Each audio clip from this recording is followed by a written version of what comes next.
Lallu Homa is CM. Mizoram gets first woman minister. Former IPS officer Lallu Homa, who led his fledgling party to an electoral win against ruling MNF, was sworn in as CM of a 12-member Joram People's Movement government in Mizoram that includes the state's first woman cabinet minister. The government has 7 cabinet ministers. Mahua expelled from Lok Sabha, says hanged by kangaroo court. Lok Sabha on Friday expelled Trinamool Congress Mahua Moitra after adopting the Ethics Committee's reports that found the MP from West Bengal guilty of unethical conduct for accepting cash and gifts from businessman Darshan Hiranandani in lieu of asking questions in the House targeting his rival, the Adani Group. Parliamentary Affairs Minister Prahlad Joshi moved the motion to expel the Krishnanagar MP on grounds of unethical conduct, which was adopted by a voice vote. There were heated exchanges during the hour-long debate from 2 p.m. Moitra was vigorously supported by her own party and all India allies. Disallowed from speaking by the speaker, who cited precedents, Moitra later linked the action to hanging by a kangaroo court and claimed that a parliamentary panel was being weaponized by the government to force the opposition into submission.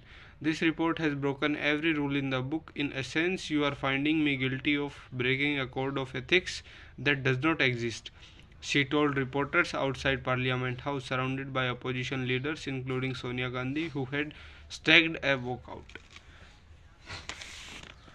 Missile testing paused in Odisha to save sea turtles. In Aesop's fable, the hare pauses to slide the tortoise, India's premier agency for military R&D. The Defence Research Development Organisation will pause missile testing at Wheeler Island of Odisha coast during the mass nesting season of olive ridley sea turtles from January to March next year to ensure the endangered species wins the race for survival. Missile testing, mechanized boats, and the movement of people adversely impact the mass nesting and breeding of sea turtles of the island.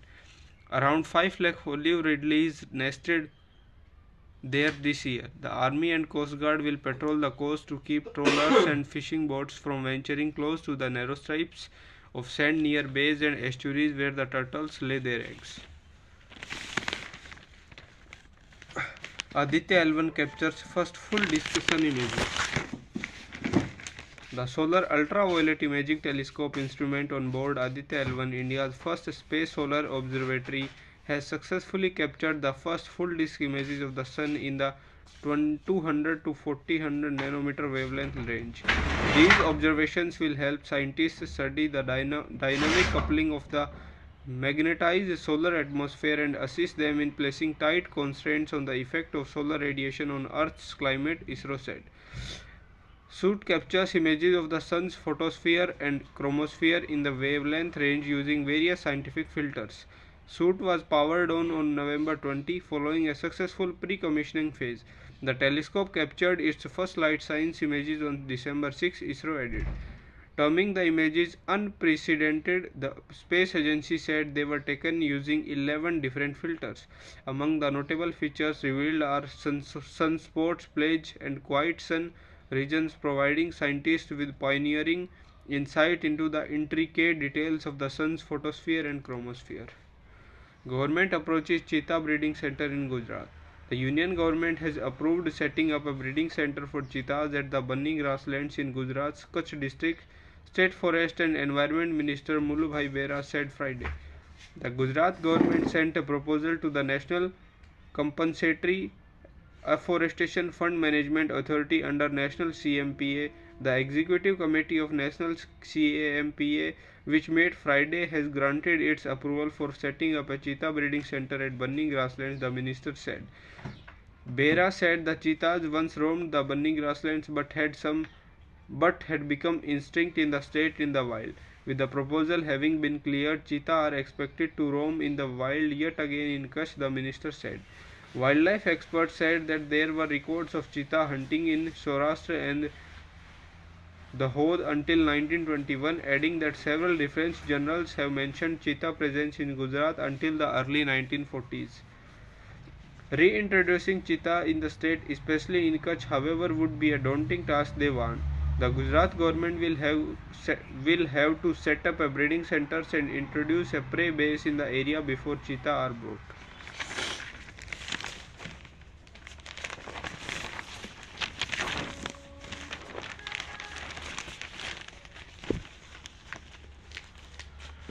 Another government versus Lok Sabha tussle reaches Supreme Court. This time it's Farishte scheme. Another legal tussle between Delhi's AAP government and Lieutenant Governor reached the Supreme Court for adjudication, and this time it's on implementation of Farishte Delhi Ke scheme. The court on Friday agreed to hear the plea of the elected government and issued notice to LG office and officers who are allegedly blocking its implementations.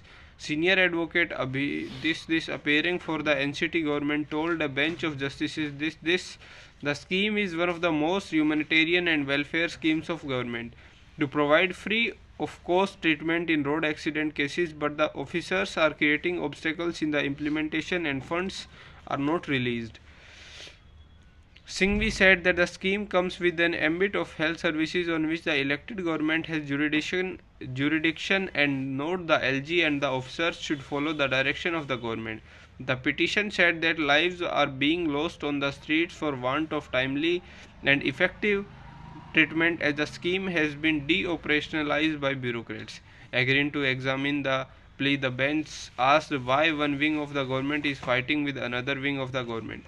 The notice has also been issued to the Secretary of Health and Family Welfare Department and the Director of Directorate General of Health Services. The government in its petition sought court's direction for immediate re-operationalization of the Farishte scheme by release of pending bills and timely payments to private hospitals and initiation of disciplinary action and suspension proceedings against Dr. This. Ever since the enactment of the Government of National Capital Territory of India Act this, which seeks to remove services from the jurisdiction of Delhi government and the constitutionality of which is pending before Supreme Court, the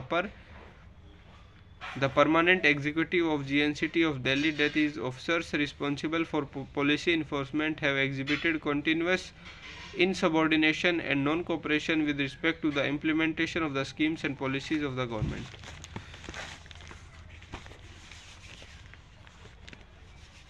Atishi gets law and justice portfolio. The AAP government has given the portfolios of law, justice and legislative affairs, which were with Minister Kailash Gehlot, to Atishi, and given Gehlot the charge of the Women and Child Development Department, which was with Atishi. The portfolios Gehlot now holds are transport, administrative reforms, information and technology, home and women and child development. With 14 departments under her, Atishi is the busiest minister in Kejriwal's cabinet, followed by Rajkumar Anand with 7, Saurabh Bhardwaj with 6, Gehlot with 5, Gopal Rai with 3 and Imran Hussain with 2. Atishi is the only woman in the 7-member cabinet. She was inducted in March with Bhardwaj after former Deputy CM Manish Sisodiya and former Health Minister Satyendra Jain tendered with resignation following their imprisonment. In March, Gehlot was given charge of 8 departments in addition to all the others that were not specially allotted to any of his colleagues.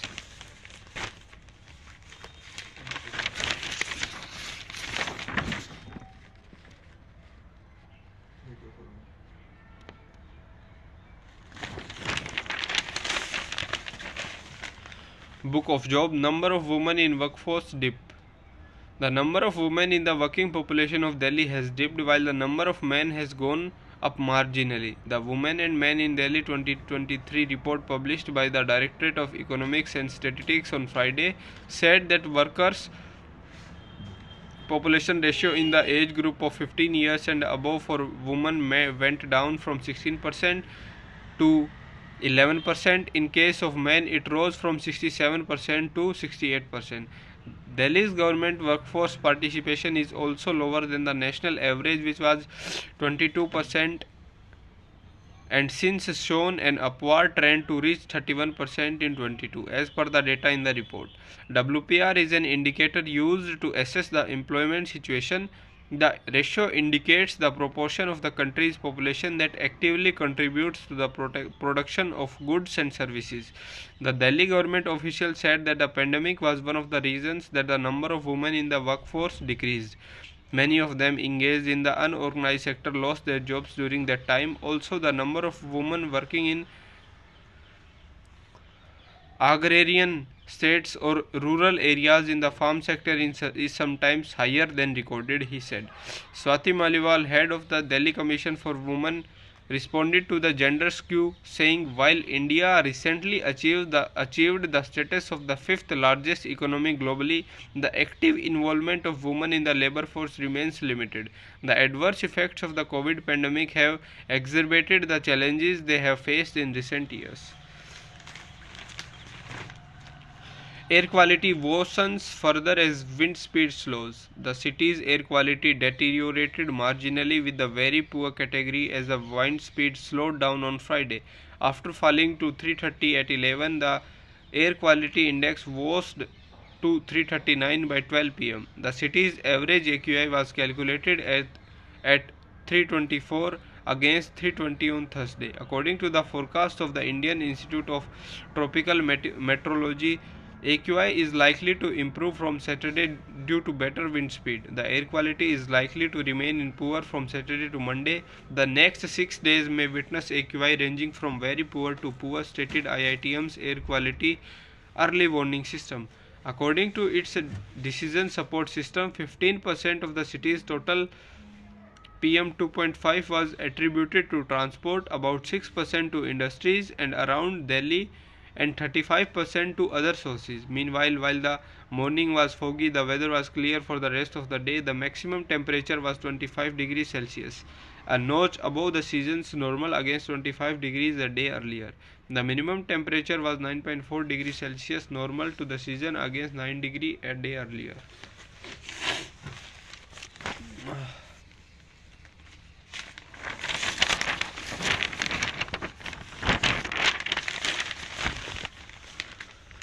India will be biggest power if all citizens do duties honestly, Yogi at Bennett University. There are no shortcuts to success, Chief Minister Yogi Adityanath told young graduates at Bennett University's 5th convocation on Friday, a message that bears repetition, especially in the era when relying on technology for answers may seem tempting, even if at the cost of one's own knowledge.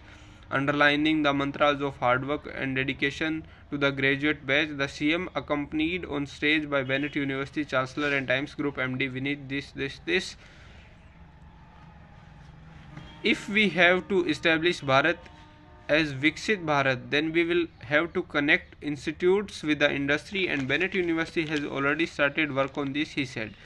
Making reference to National Education Policy 2020, he added, as envisioned in NEP 1, I am happy that Bennett University has set up 6 schools offering diverse areas of studies and in a short span of time has set its goal to be a worldwide university. The CM went on to add that give the standards that Bennett University has set in the short 7 years of its existence and the direction in which it has progressed, I believe that the times come such institutions and university will not only be recognized as world-class universities but will also hoist the flag in the field of the research and development.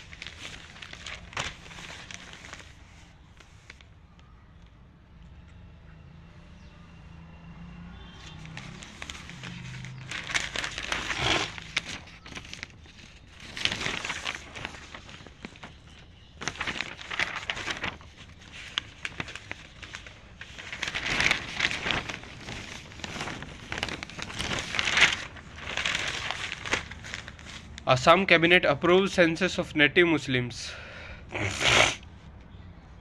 The Assam Cabinet Friday approved a socio-economic survey of the state's indigenous Muslim population.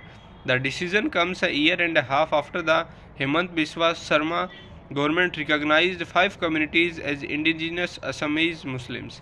The Directorate of Char Areas Development, which will be renamed as Directorate of Minority Affairs and Char Areas, will carry out the socio-economic assessment of indigenous Muslims, a cabinet note stated. According to 2011 census, Muslims comprise more than 34% of Assam's population, the third highest among all states and UTs after Lakshadweep and J&K. Of the state's total population of 3 crore, over 1 crore are Muslims. However, only about 40 lakh are native Assamese speaking Muslims and the rest are Bangladeshi origins, the Bengali speaking immigrants. In October, the Hemant government has announced plans to carry out the socio-economic assessment of the indigenous Muslims communities. The findings will guide the government to take suitable measures aimed at the comprehensive socio-political and educational upliftment of the state's indigenous minorities, the CM had said in a post on X. The state government has categorized Gorgia, Moria, Jola, this as the Assamese speaking communities and the native Assamese Muslims. Why do not have any history of migration from erstwhile East Pakistan and now Bangladesh in July last year. The decision to identify the subgroups as indigenous was based on recommendations 7 subcommittees formed by the state government earlier. Such classifications has been a long-standing demand of these communities that often complained of being marginalized and sidelined by Bengali-speaking Muslims and not getting benefits despite being the original inhabitants of Assam.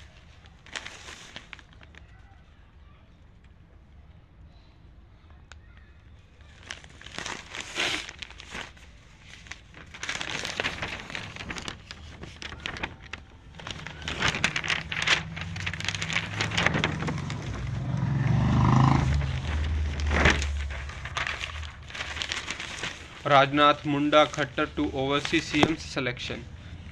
Amid uncertainty over who will be picked for the CM post in 3 heartland states where BJP won comfortably in the recent assembly elections, the party on Friday appointed Defence Minister Rajnath Singh, Haryana Chief Minister Manohar Lal Khattar and Tribal Affairs Minister Arjun Munda as central observers for election of legislature party leaders in Rajasthan, Madhya Pradesh and Chhattisgarh respectively.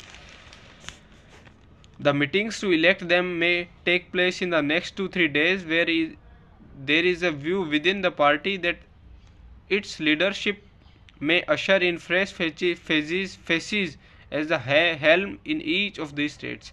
Sources said that Madhya Pradesh legislature party meeting is scheduled on Monday and Chhattisgarh on Sunday. The meeting schedule for Rajasthan is yet to be finalized. Singh will be joined by party vice president Saroj Pandey and its general secretary Vinod Tawde on observers for Rajasthan amid an intense buzz within BJP that the leadership will bring in a new leader, ignoring the claim of two-time former CM Vasundhara Raje. The choice of Singh, one of the senior most BJP leaders, is likely to help build to consensus around the leadership, while chief ministerial choice among MLAs, a number of whom are seen as supporting Raje. Khattar will be joined the party's OBC's Morcha head K. Lakshman and its secretary Asha Lakhera for Madhya Pradesh legislature party meeting, while Union Minister Sarbanda Sonwal and BJP General Secretary Dushmant Kumar Gautam will be observers for Chhattisgarh along with Munda.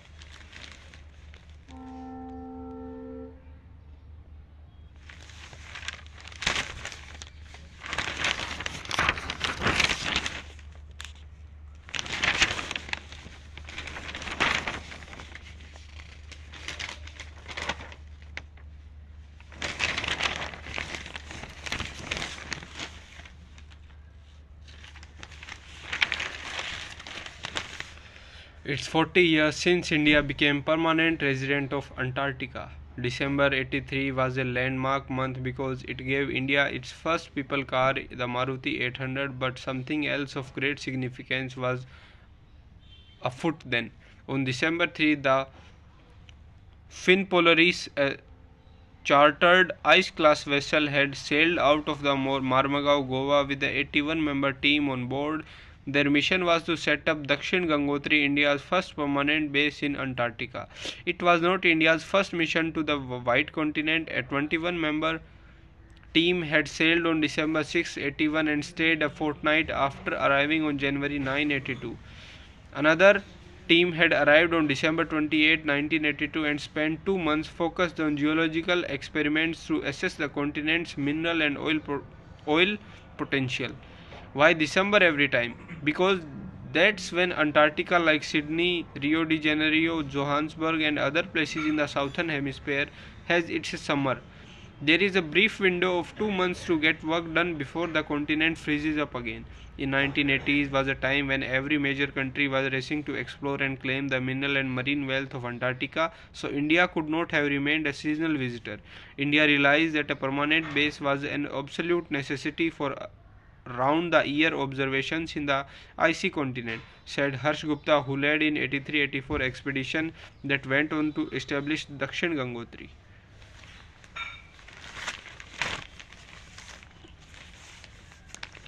India need clear definition of climate finance for trust. Calling out rich nations for their failure of mobilize adequate resource for developing countries, India on Friday asked for clarity in the very definition of climate finance and said the absence of it leads to lack of trust and transparency. In my view, the minimum short-term action that we need to prioritize and work together for is the very definition of climate finance. I strongly feel that it is the most fundamental outcome we all can aim for that will automatically lay out the pathways for subsequent action towards appropriate climate financing, said Environment Minister Bhupendra Yadav while articulating India's views during high-level ministerial dialogue on climate finance at the at COP28 in Dubai. The issue has been a major irritant during the ongoing negotiations process where the developing countries pointed out how the rich nations failed to fulfill their promise of mobilizing $100 billion per year for climate action in poor countries. The rich nations, on the other hand, quoted OECD's estimates, has claimed to have mobilized enough finance to begin with. It was, however, contested by developing countries' negotiators who pointed out the OECD estimated even loans as climate finance. According to the OECD, the estimate of climate finance provided and mobilized by developed countries in year 2020 was about $83 billion, where Oxfam in its climate finance shadow report noted that the amount was merely $21 billion. Citing the example, Yadav said the lack of definition leads to a lack of trust and transparency on a matter that should be clear as a crystal. The definition of climate finance that takes in account climate specificity, new and additional flows at highly concessional terms is imperative.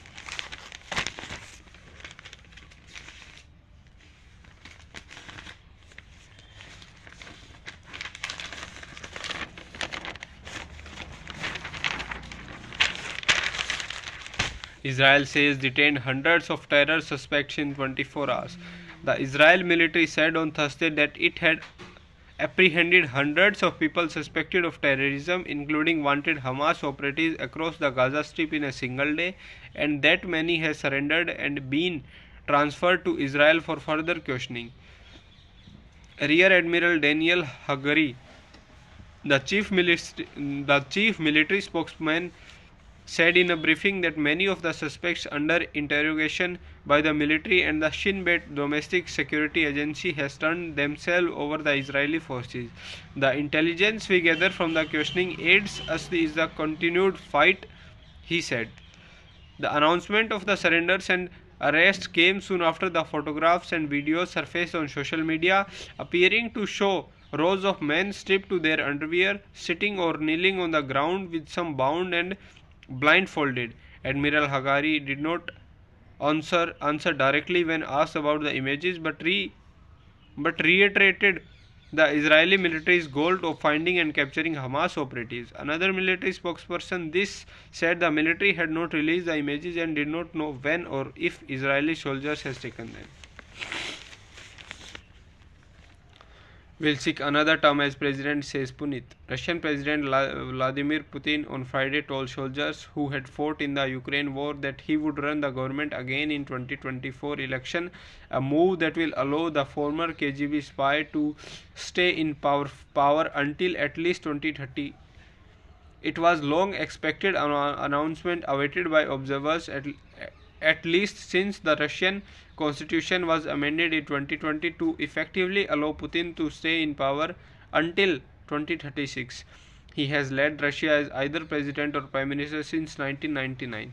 Putin was handed the presidency by Boris Yeltsin on the last day of 1999, has already served as president for longer than any other ruler of Russia since Joseph Stalin, beating even Leonid Brezhnev 18 years tenure.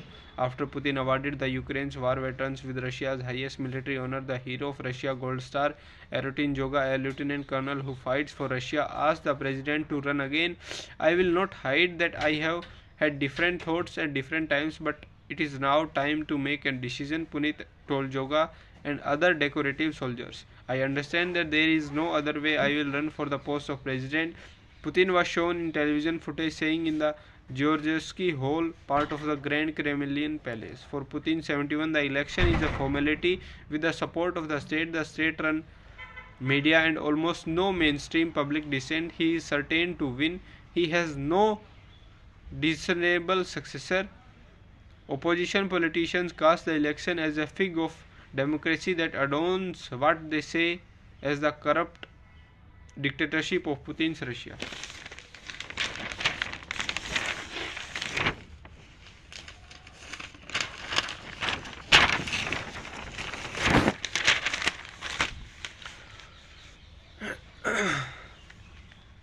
No coach can create an artist like Shami, says Mohammad. Mohammad Shami possesses a rare ability of landing the ball in an upright seam position every single time, and no coach in the world can create such a fast bowling artist, gushed India's bowling coach Paras Mohammad. Shami, who finished on top of the bowling charts with 24 wickets from the 7 matches in the ODI World Cup, has been India's go-to-go bowler in ODI and Test. Mohammad, one of the quiet backroom workers in the current Indian setup, doesn't want to take any credit for Shami's success. Well, if I tell you that coaches could create a bowler like Shami, then I would be lying. If a bowler can land it on the upright seam every time, then every other bowler in the world will be a Shami. Mohammad said ahead of leaving for the tour of South Africa, it is a skill that Shami has acquired with tremendous hard work and developed himself into the bowler that he is. Bowling ball after ball on the seam and with the perfect wrist position and getting it on the move either ways is a rare skill set. A lot of bowlers, even if they land deliveries on the seam, will see the ball straightening up after pitching, Mohammad said.